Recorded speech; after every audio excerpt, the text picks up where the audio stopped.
So here we have an update of the Hugelkultur beds and the Ruth Stout beds. I'll show you what's growing right now. In this bed I have some broccoli coming up. Now you will also see in here I've used some paper mulch. We double use our paper, so we use both sides, so we write on the back of old letters or old paper, and then I shred it by hand in a paper slicer, and then I put it in a bucket of water and then add it to the bed to make mulch. And as you can see here, some small growth of broccoli. And hopefully this will come up. I put tiny bits of compost in where the broccoli is growing just to aid it along, and I do water it for the first couple of days just to encourage it to grow as it's so hot right now. In the next bed here you can see I've got onions growing, and these onions, although there's some new growth growing, I'm going to let these onions go to seed and then they will regrow next time in the same Hugelkultur bed.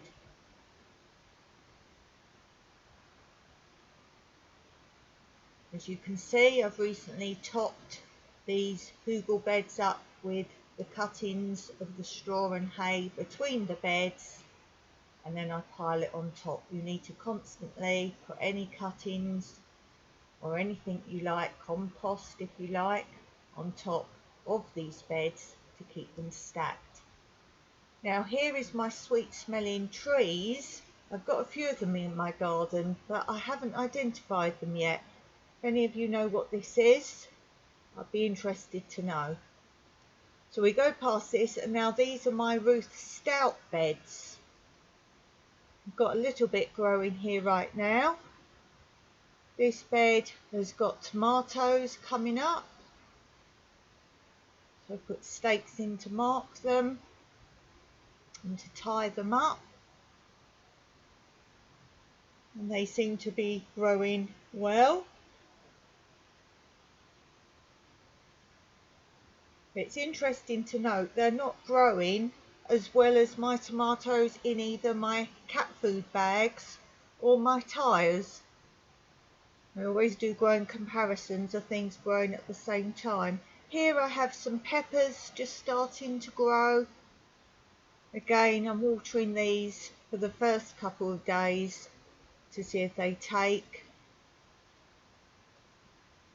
There's 5 of these coming up right now.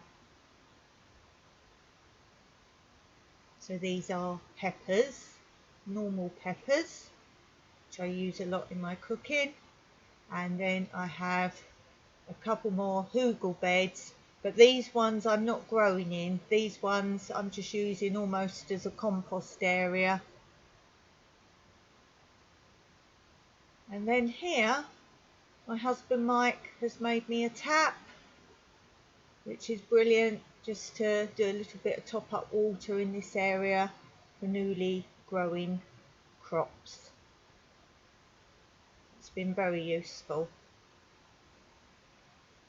And that's looking back down the Ruth beds, which is growing purely out of straw and hay. And as always, my beautiful views. Who wouldn't want to work here? If you're interested in coming and helping out here for Workaway, we give you free accommodation. You provide your own food and cook your own food, and we ask you do 3 hours work per morning, helping either on the land or with any little projects we have. And you have free accommodation in return, and the rest of your time is free to go and discover wonderful Cyprus. So if you're interested in that, look in my link below in the description and look up Workaway, and you'll see our link to our site on Workaway. Of course, you can also stay here Airbnb, either in our house in one double bedroom with use of swimming pool purely for yourselves, or in our self-catering accommodation with 4 people, but not with the swimming pool usage, because obviously that's exclusive to those staying in our house. If you want another option of free accommodation, why don't you sponsor me for Patreon? And the top tiers of Patreon gifts to say thank you as gratitude gifts is free accommodation